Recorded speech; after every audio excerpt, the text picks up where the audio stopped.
السلام علیکم ورحمۃ اللہ وبرکاتہ۔ ناظرین، آج ہم آپ کے لیے ایک نیا واقعہ لے کر حاضر ہوئے ہیں جو کہ بہت ہی خوبصورت واقعہ ہے۔ یہ واقعہ محبت تحریر نمبر 1100۔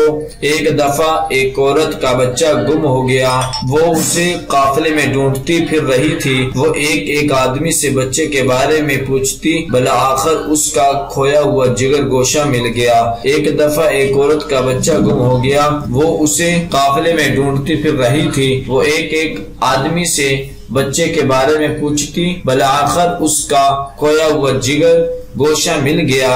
اس نے لپک کر اسے سینے سے لگایا، مگر اسے یقین نہ آتا تھا۔ وہ بار بار اس کا منہ دیکھتی اور خوب پیار کرتی۔ ہر شخص اس کی کیفیت سے متاثر ہو رہا تھا۔ عین اس وقت آپ صلی اللہ علیہ وسلم صحابہ کرام رضی اللہ عنہ سے مخاطب ہوئے اور فرمایا، کیا خیال ہے تمہارا، یہ عورت اپنے بچے کو آگ میں ڈال سکتی ہے؟ سب نے عرض کی، نہیں، یہ ایسا ہرگز نہیں کر سکتی، کیونکہ اسے اپنے بیٹے سے بے پایا محبت ہے۔ آپ صلی اللہ علیہ وسلم نے یہ سن کر فرمایا، اللہ تعالیٰ کو اپنے بندوں سے اس سے کئی گنا زیادہ محبت ہے۔ وہ ہرگز نہیں چاہتا کہ اس کے بندے دوزخ کی آگ میں جلے۔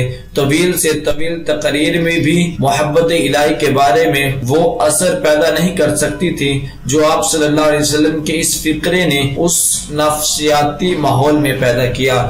دعا ہے کہ اللہ تبارک و تعالی ہم سب کو ان کلمات پر عمل کرنے کی توفیق عطا فرمائے۔ صدق اللہ العظیم۔